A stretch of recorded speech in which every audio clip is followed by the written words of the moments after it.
Hello guys, let's just start and finish nucleic acid in just this one video. What? Is it? Yes, it is. Let's do it. Nucleic acid. Okay, biochemistry syllabus nucleic acid. So we are going to start nucleic acid. Nucleic acid कैसे start करेंगे? सीधा मुद्दे पे जाते हैं. No time waste. एक ही video में पूरा कंप्लीट करना है. क्यों करेंगे टाइम वेस्ट भाई? नहीं करेंगे टाइम वेस्ट. चलो शुरू करते हैं. Nucleic acid. न्यूक्लिक एसिड पहला वाला पॉइंट. हिस्ट्री में घुस रहे हैं पहले हम लोग. डायरेक्ट सीधा मुद्दे पे जाते हैं. हिस्ट्री से घुस जा रहे हैं. 1831 में क्या हुआ था? Anybody can? तो चलो भाई लिख दो कमेंट में 1831 में क्या हुआ था. यस, 1831 में रॉबर्ट ब्राउन जो है भाई, रॉबर्ट ब्राउन हमारे लोगों का भैया, रॉबर्ट ब्राउन डिस्कवर्ड. ये क्या डिस्कवर किया था? ये डिस्कवर किया था हम लोगों का सेल न्यूक्लियस. उसके बाद 1865 में नेक्स्ट इवेंट हुआ, जहाँ पे 1865 में ग्रेगोर जोहन मेंडल जे मेंडल प्रपोज किया. किसको प्रपोज किया? किसी को नहीं किया. Propose something that past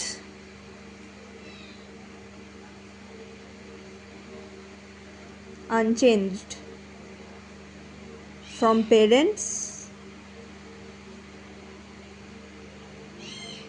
to offsprings. भाई लोग तो बहन लोग सब देखो कि वो कुछ ऐसा प्रपोज किया जो तुम लोग किया था ना, वो जो 11th-12th में पी लेके. हाँ, तो वहाँ से ही तो वो ये किया था. क्या था ये? ही कॉल्ड दिस और he stated this. He called this as, क्या बोला था इसको? फैक्टर्स. इसको क्या बोला था? फैक्टर्स.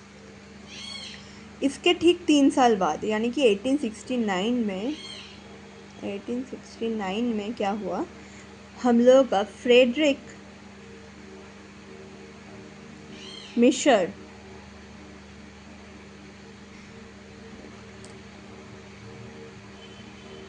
ये किया हम लोगों का, started isolating WBCs.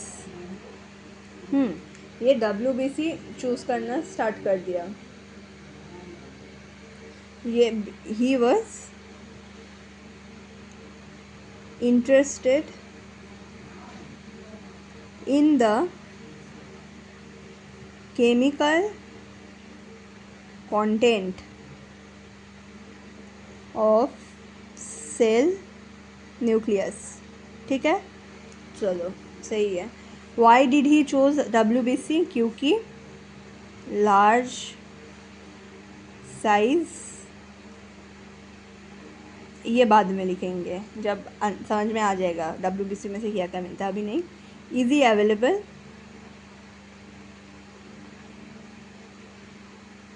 ठीक है. क्यों चूज़ किया था? बहुत इजीली अवेलेबल था. Easy to isolate,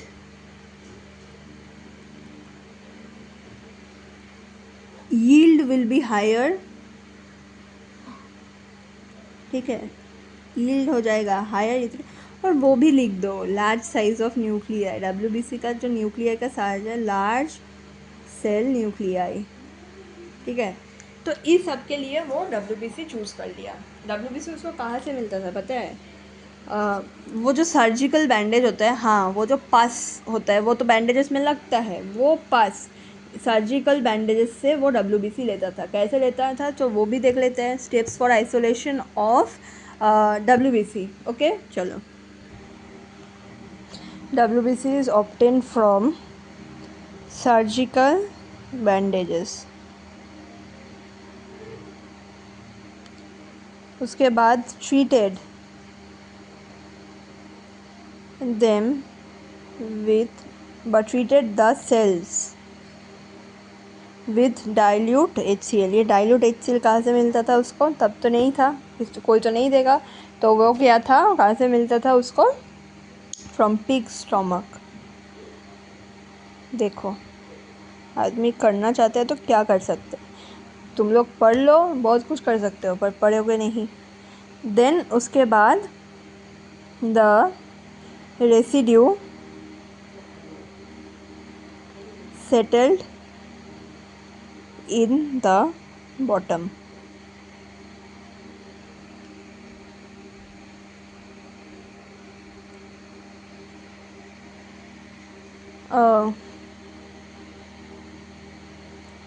to extract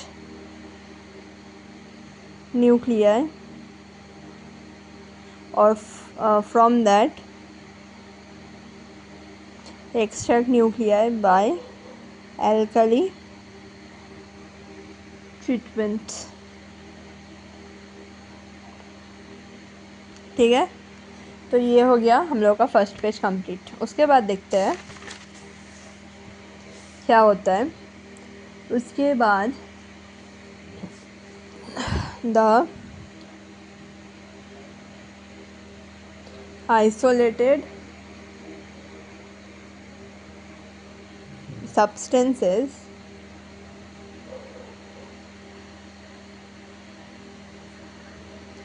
were unique। ठीक है, क्यों unique?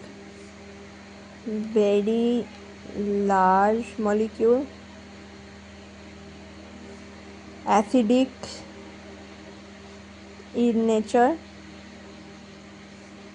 rich in phosphorus। Friedrich Mischer named them nuclein।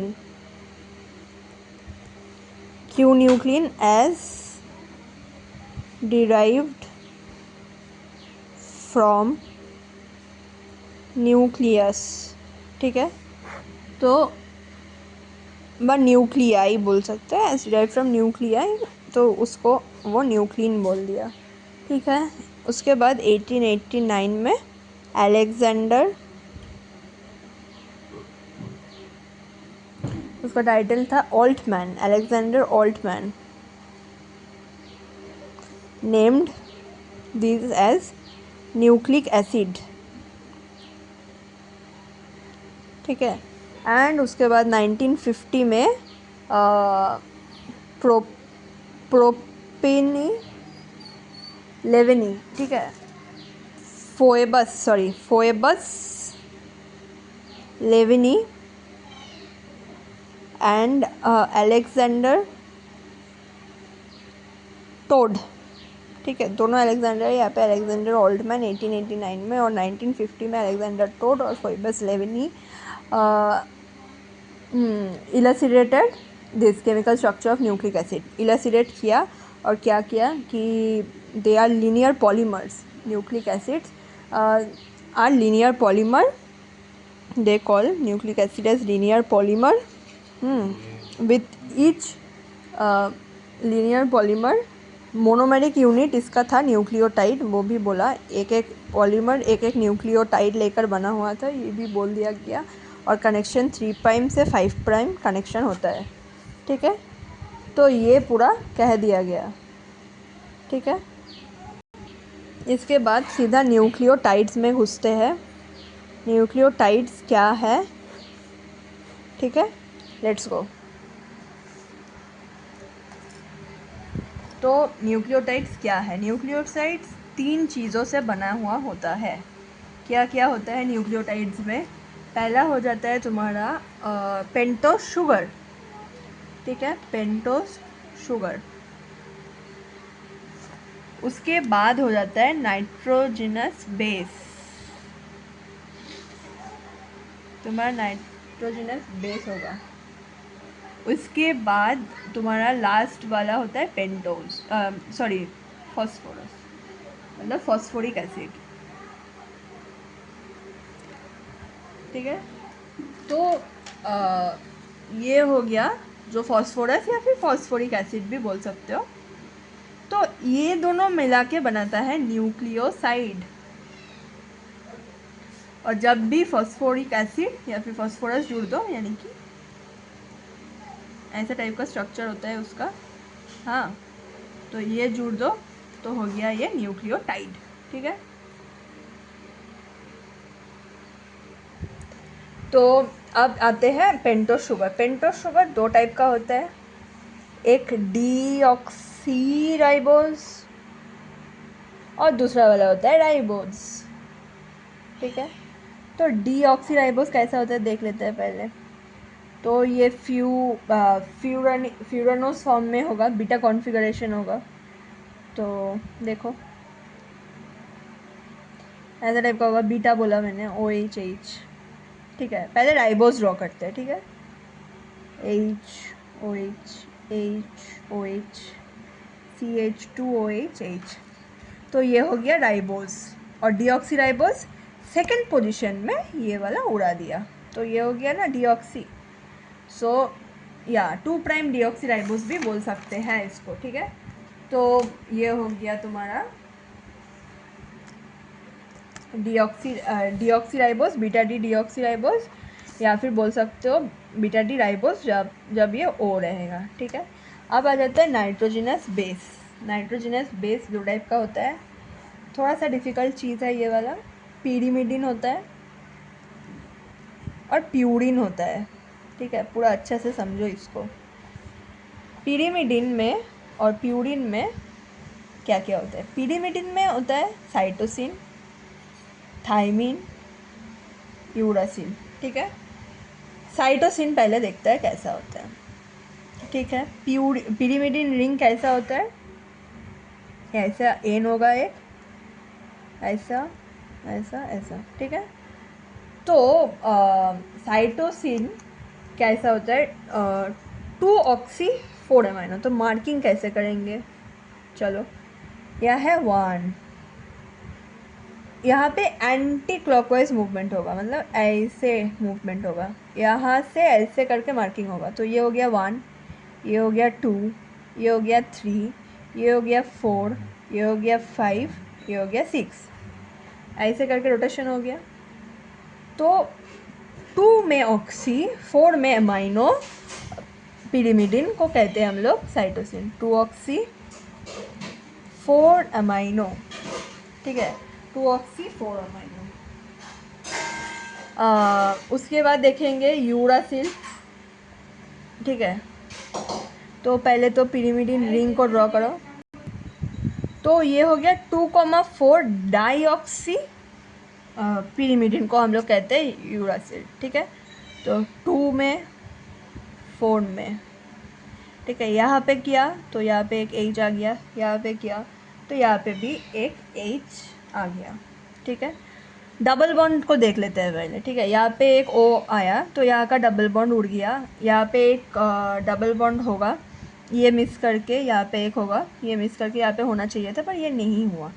तो साइटोसिन में H कहाँ लगेगा, यहाँ पे हम लोग दिया तो यहाँ का डबल बॉन्ड गया तो यहाँ पे एक H लग जाएगा। ठीक है, और यहाँ पे दोनों जगह। और थाइमिन क्या है, थाइमिन का स्ट्रक्चर डबल बॉन्ड यहाँ पे दोनों ही उड़ गया, सिर्फ एक डबल बॉन्ड रहेगा यहाँ पे, तो वो वाला यहाँ पे, मतलब ये वाला उड़ गया, ये वाला उड़ गया, तो ऐसे करके। अब थाइमिन देखते हैं। थाइमिन क्या होता है, थाइमिन में सेम रहता है। ठीक है, उसके साथ 5 में मिथाइल जुड़ जाता है। मतलब पहले जो यूरासिल के लिए ड्रॉ किया वो ड्रॉ कर दो। ठीक है, तो 2,4 डाईऑक्सी 5 मिथाइल। ठीक है, और डबल बॉन्डिंग सेम, यहाँ पे एक रहेगा, और यहाँ पे भी H आ जाएगा, यहाँ पे भी H आ जाएगा, डबल बॉन्ड ये कर दिया। तो एक क्वेश्चन आता है यहाँ पे, can we call thymine 5 methyl uracil. हाँ, यूरासिल का स्ट्रक्चर ही हो रहा है, सिर्फ यहाँ पे 5 मिथाइल यूरासिल भी बोल सकते हैं। अब देखेंगे प्यूरिन। प्यूरिन क्या है, प्यूरिन में 2 है हम लोगों का, एक है एडेनिन, एक है गुआनिन। ठीक है, एडेनिन का स्ट्रक्चर देखते हैं। पहले प्यूरिन का रिंग कैसा होता है वो देख लेते हैं।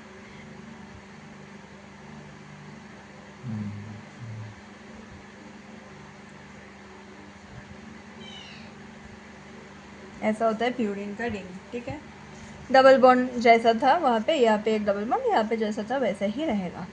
तो एडेनिन का स्ट्रक्चर, तो अगर पूछे प्यूरिन क्या होता है, it is a 6 membered pyrimidine ring with a imidazole ring, ठीक है, 5 मेंबर्ड इमिडाजोल रिंग, ठीक है। चलो, with a 5 membered imidazole ring और प्यूरिन रिंग, ठीक है। अब इसमें देखते हैं एडेनिन, तो एडेनिन में 6 अमाइनो प्यूरिन है, ठीक है। तो इसका नंबरिंग कैसे होता है, इसका नंबरिंग यहाँ से स्टार्ट होता है, ये थोड़ा सा ट्रिकी है। अब क्लॉकवाइज जाना है, ठीक है, और यहाँ से जैसे मतलब यहाँ से नहीं होके हम लोग यहाँ से जाएंगे, ठीक है, ऐसे करके। तो इसका मार्किंग ऐसा होगा और उसके बाद ऐसा होगा, ठीक है। तो यहाँ पे 1, यहाँ पे 2, ऐसे करके क्लॉक लेंगे हम लोग।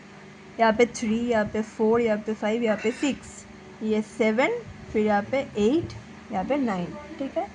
तो 6 अमाइनो प्यूरिन हो गया एडेनिन, तो 6 पे अमाइनो ग्रुप लगा दिया NH2। और यहाँ पे डबल बॉन्ड, मतलब ये मिस करके यहाँ पे एक डबल बॉन्ड, ये मिस करके यहाँ पे एक डबल बॉन्ड, ये मिस करके यहाँ पे एक डबल बॉन्ड, ऐसे टाइप का यहाँ पे एक डबल बॉन्ड हो गया, ठीक है। या फिर इस तरफ भी दे सकते थे, नॉट अ प्रॉब्लम। जैसे कि ये वाला यहाँ पे मिस करके ये वाला मिस करके ये वाला, तो ऐसे टाइप का भी डबल बॉन्ड हो सकता था। अब गुआनिन क्या होता है, गुआनिन में होता है 2 अमाइनो 6 ऑक्सी प्यूरिन होता है, ठीक है। तो यहाँ पे 2 में अमाइनो आ जाएगा और 6 में ऑक्सी हो जाएगा, तो वो भी खुद से ड्रॉ करो, ट्राई करो।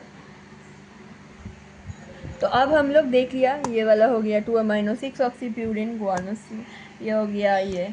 अब बोलो मेरे को, एक क्वेश्चन है मेरा, यूरासिल, ये जो यूरासिल है वो डीएनए में क्यों नहीं होता है, क्योंकि पॉज करके सोचो, क्योंकि डीएनए का रिपेयर मैकेनिज्म जो वो स्टार्ट करने के लिए होता है एक्सेस और टू एक्यूरेट रेप्लिकेशन करने के लिए, क्योंकि ऑक्सीडेटिव डीअमाइनेशन होता है डीएनए में, ऑक्सीडेटिव डीअमाइनेशन होता है डीएनए में। और ये ऑक्सीडेटिव डीअमाइनेशन क्या होता है, मे बी तुम्हारे पास साइटोसिन है, ठीक है। साइटोसिन का स्ट्रक्चर कैसा था, ठीक है, और नंबरिंग कहाँ से शुरू होता था, यहाँ पे, और हम लोगों का ये कैसा जाता था एंटी क्लॉकवाइज 2 3 4 5 6, ठीक है। तो 4 अमाइनो 2 ऑक्सी 4 अमाइनो था साइटोसिन, तो इसका डबल बॉन्ड लगा देते हैं, ये वाला मिस करके ये वाला मिस करके यहाँ पे एक होना चाहिए था, नहीं है, तो यहाँ पे H हो जाता है। तो इसका अगर ऑक्सीडेटिव डीअमाइनेशन हो तो यहाँ पे क्या हो जाएगा, बोलो बोलो, यहाँ पे ऑक्सीजन हो जाएगा, यहाँ पे भी ऑक्सीजन हो जाएगा, यहाँ का डबल बॉन्ड गया, सिर्फ ये वाला डबल बॉन्ड रहेगा। तो ये क्या बना दोस्तों, ये यूरासिल बन चुका है। तो how will the DNA work now, if cytosine ये हो जा रहा है, इसलिए यूरासिल के जगह मॉडिफाइड यूरासिल मतलब थायमिन रखता है ताकि वो डिफरेंशिएट कर पाए। तो to access DNA repair mechanism and accurate replication के लिए यूरासिल डीएनए में नहीं रहता है, जैसे कि थायमिन रहता है डीएनए में, तो डीऑक्सीथायमिन वो आरएनए में नहीं रहता है, ठीक है ना। ओके, अब देखेंगे न्यूक्लियोटाइड कैसे ड्रॉ करते हैं। तो देख लो न्यूक्लियोटाइड कैसे फॉर्म होता है, न्यूक्लियोटाइड फॉर्मेशन देखेंगे। ये 2 स्टेप प्रोसेस है। पहले पेंटोज शुगर के साथ नाइट्रोजनस बेस जुड़ता है, उसके बाद उसके साथ फॉस्फेट ऐड होता है और हम लोगों का न्यूक्लियोटाइड मिलता है, ठीक है। तो चलो शुरू करते हैं। पहले पेंटोज शुगर को ड्रॉ करो, मे बी हम लोग अभी ड्रॉ कर रहे हैं ATP, एडिनोसिन ट्राइफॉस्फेट।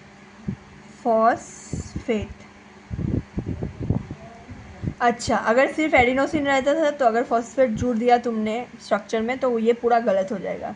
फॉस्फेट जुड़ने के बाद वो हो जाता है न्यूक्लियोटाइड, और फॉस्फेट जुड़ने से पहले वो रहता है न्यूक्लियोसाइड, रिमेंबर दैट। अब हम लोग एडिनोसिन ट्राइफॉस्फेट, हम लोग डी एडिनोसिन ट्राइफॉस्फेट नहीं बोले हैं तो राइबोज रिंग लेंगे, ठीक है। तो पहले राइबोज रिंग को ड्रॉ करते हैं अच्छा से।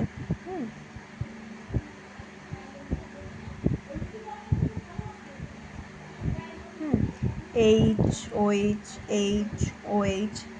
CH2OH रहता है।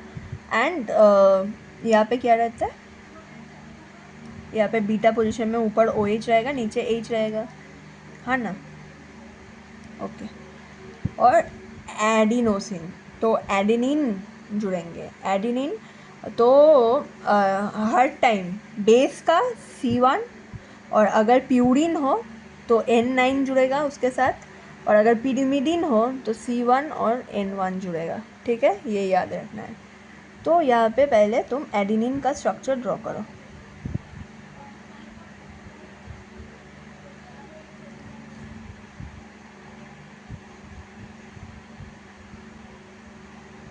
तो ये हो गया तुम्हारा एडेनिन का स्ट्रक्चर, ऐसा होता था। एडेनिन का स्ट्रक्चर क्या था, 6 अमाइनो प्यूरिन। तो ये तो ये तो क्लॉकवाइज मूवमेंट करेगा, 1, उसके बाद 2, उसके बाद 3। तो ऐसे ऐसे करके हम लोगों का क्लॉक जैसे मूव करता है, ऐसे ऐसे ऐसे ऐसे तो मूव करेगा। 1 2 3 4 5 6, तो 6 अमाइनो। NH2 था यहाँ पे, और यहाँ पे एक डबल बॉन्ड था, 6 अमाइनो था, और इसका डबल बॉन्ड जैसा था वैसा ही था। तो ये N मतलब N9 और ये वाला जुड़ेगा, तो यहाँ पे एक लिंकेज फॉर्म हो गया, इसको कहते हैं हम लोग ग्लाइकोसाइडिक लिंकेज।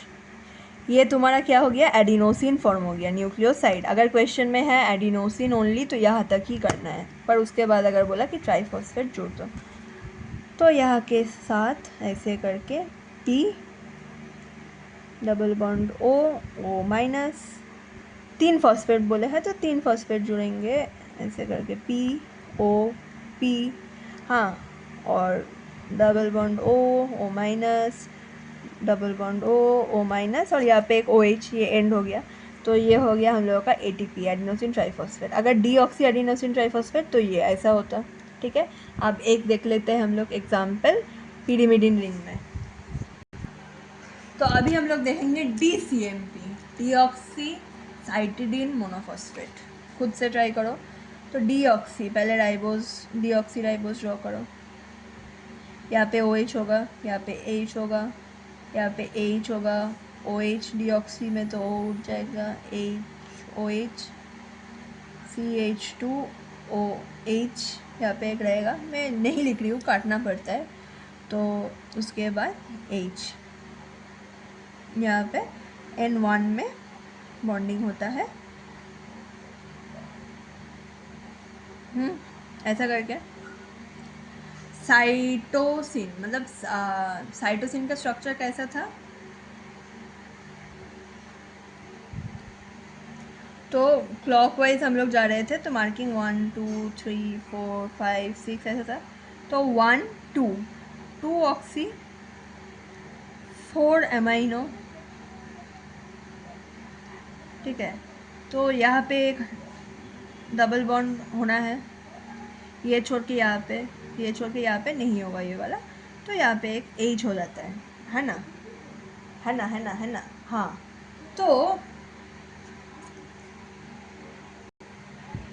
तो ये हो गया एक ग्लाइकोसाइडिक लिंकेज फॉर्म हो गया, और ये हो गया तुम्हारा साइटिडाइन न्यूक्लियोसाइड फॉर्म हो गया, और इसमें मोनोफॉस्फेट मैंने बोला है तो एक फॉस्फेट जुड़ दो। तो ऐसे करके ये हो गया तुम्हारा डीऑक्सी साइटिडीन मोनोफॉस्फेट। तो यहाँ तक आज रखते हैं, नेक्स्ट वीडियो में दूसरा पार्ट में हम लोग बाकी पूरा कवर करेंगे। Thank you.